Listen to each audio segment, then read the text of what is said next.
Welcome to New Mexico Black Rifle Operators Union. I'm your host, Sean. Last night and today I've had a sore throat for the better part of the day. It's finally breaking loose, so if I sound a little hoarse and I sound a little bit tired, I am.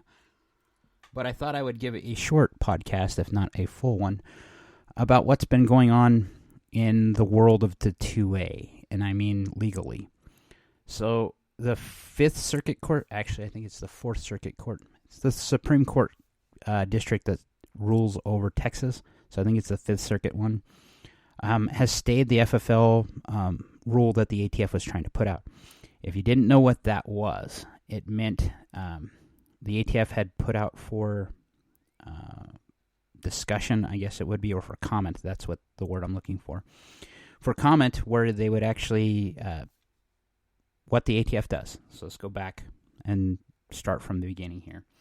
What the ATF does is when they are ready for a rule change, or they think they are, they put it out for public comment.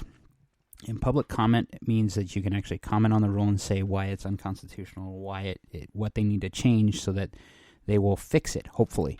In the past, it has worked. It hasn't worked for us lately.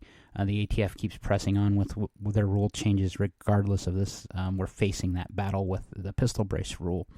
And we're still in court litigating that, even though there's a stay injunctive justice for us right now. If you're a member of GOA or National Firearms Policy Coalition, any of the FPC, any of those kind of organizations that have been fighting the good fight above and beyond what the NRA has, they've been pushing the NRA to do good things, and the NRA is finally starting to turn around a little bit, if not 100%. And I will go on to that here in a little bit. But basically what happened was GOA and the state of Texas said no, this breaks the APA. So what they were trying to do was, if you have bought a firearm and you went to sell said firearm, it could be as little as one firearm with as vague of a description of what an FFL was. The ATF was saying you would actually have to have a federal firearms license, because their definition of a firearms dealer was so broad in scope with this scope change, with this new definition of what FFL was, that it pretty much made anyone who's ever sold a firearm an FFL dealer. Now, the APA is, long story short here, what it does is it says that they can't use Administrative Procedures Act is what it stands for. They can't use administrative procedures to make law. That the law has to go through a process. That's how it's always been. That's how it's supposed to be. That's how our country's supposed to work. And what the ATF has been doing, and this is thanks to Donald Trump, but he opened the door for Biden to do this. So Biden's ATF administration has been going hard and fast against guns any way they can. And since they can't seem to get legal action through the House or the Senate right now, to be truthful, right now, anything going through the House and the Senate's not really happening, which is good in my opinion. Having a government that can't do things is probably better for the American citizens than one that can do things really fast and get things done, because it ends up costing the American citizens either their freedoms or their cash in the form of taxes. And in this case, the APA was being abused, and they were trying to make law just like they did with the pistol brace stuff, where they changed the definition of something that was perfectly legal. And in this case, what they were talking about was if you sold one gun, or if you sold two guns, or whatever, and you made a profit, and the definition of profit was very vague, that it made you an FFL, and you would have to have a federal firearms license. And if you didn't, and the ATF found out about this, you're facing 20 years in jail. If you don't know this, anytime you go and you end up in court with the ATF, you're facing a 20-year penalty. Period. That means if you have a short-barreled rifle, that means if you made a suppressor, anything like this, that was off books and not 100% legal, because some things I think should be legal because they've always been legal according to the way the government has worked in the past. That isn't the case anymore. if they've changed the definition using these vague terms and these vague definitions, they can go after you wholeheartedly, and if they do find a reason to go after you, you're looking at a 20-year prison sentence. Okay. There's a little bit of good news here. I don't know how it's going to go well. I've had a lot of issues with the NRA. I was once an NRA lifetime member. I have since quit backing the NRA and quit giving them any funds because you've seen what's been happening with the NRA if you've been in the 2A as long as I have, or been fighting this fight, especially in New Mexico.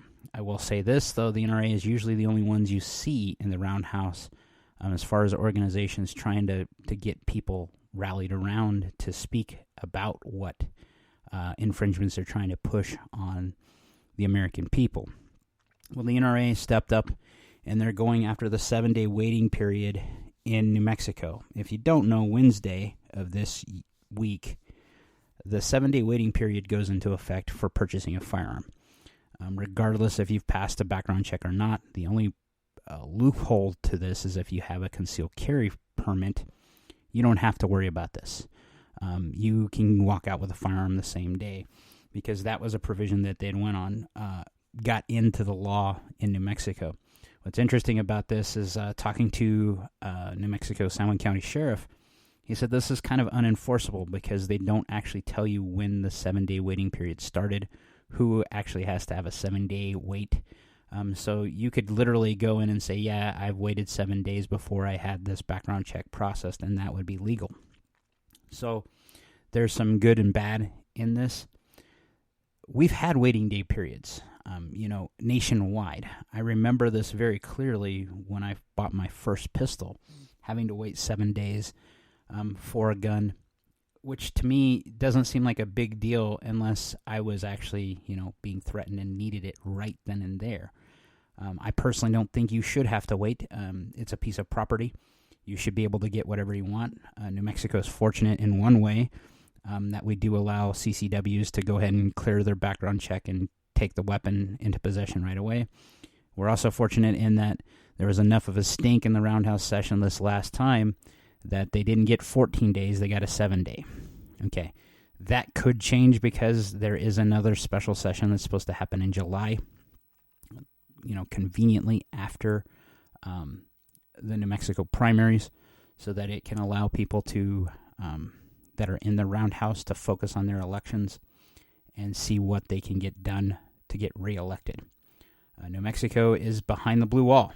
If you know anything about New Mexico politics, there's a lot of Democrats that are in power because people of varying races and religions believe that the Democrats are still one of those people that actually hold up their values, but they don't. New Mexico has up to the point of birth abortions in New Mexico. And for New Mexico being as Christian as it is, you would think that wouldn't be the case. But it is absolutely the case because people in New Mexico are very, stupid in a lot of ways. And I hate to say that, being a New Mexican, that they exist in a little bubble and don't really look at what's being passed in the roundhouse, despite some of us doing our best to let people know. On the good news side again, there are two introductions of bills. I don't think they have a chance in hell passing, but they're, again, election season, there's a lot of people trying to make bones to try to get us gun owners on their side and to reelect them. One of them is there's an abolishment of the NFA Act, period. Okay, basically any of the NFA items, short-barreled rifles, suppressors, machine guns, they're trying to get rid of this, and I agree with that. I don't think it'll pass. The other thing that you need to be aware of is that there's the same people that are trying to pass this type of law.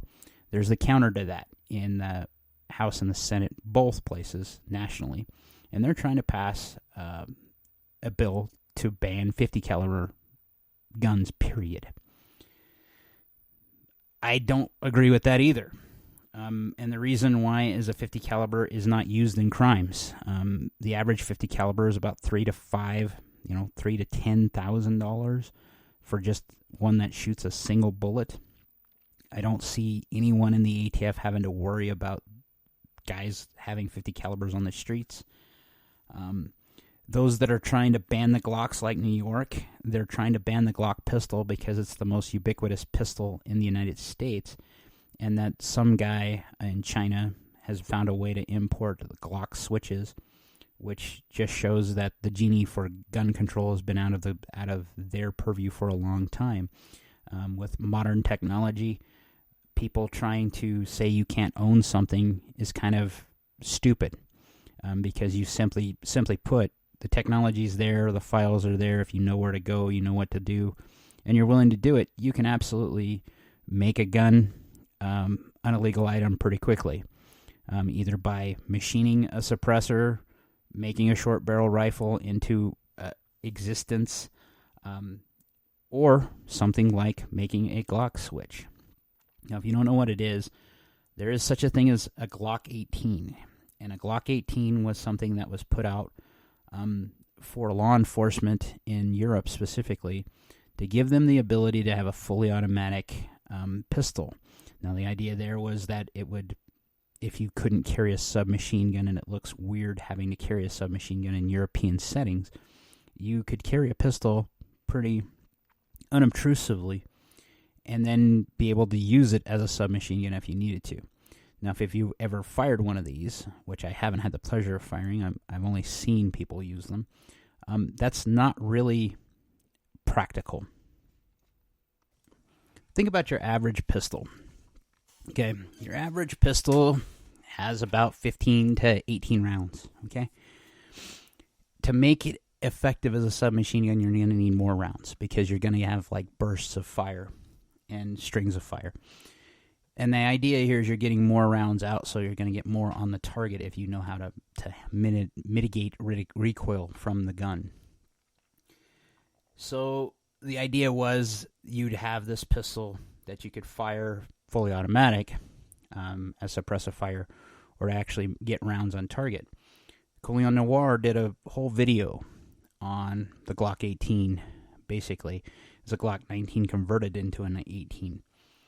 And it had a Glock switch. Okay. If you're not capable of being accurate with a pistol, this is just going to make you even less accurate, but you might get more rounds on target because you're just putting a ton of rounds out. You're spraying and praying, quite literally. This is a problem. Okay. In larger cities, urban centers, they're seeing more and more gangsters getting this type of device and attaching it to Glock pistols that they've stolen. Now, why are they going after the pistol?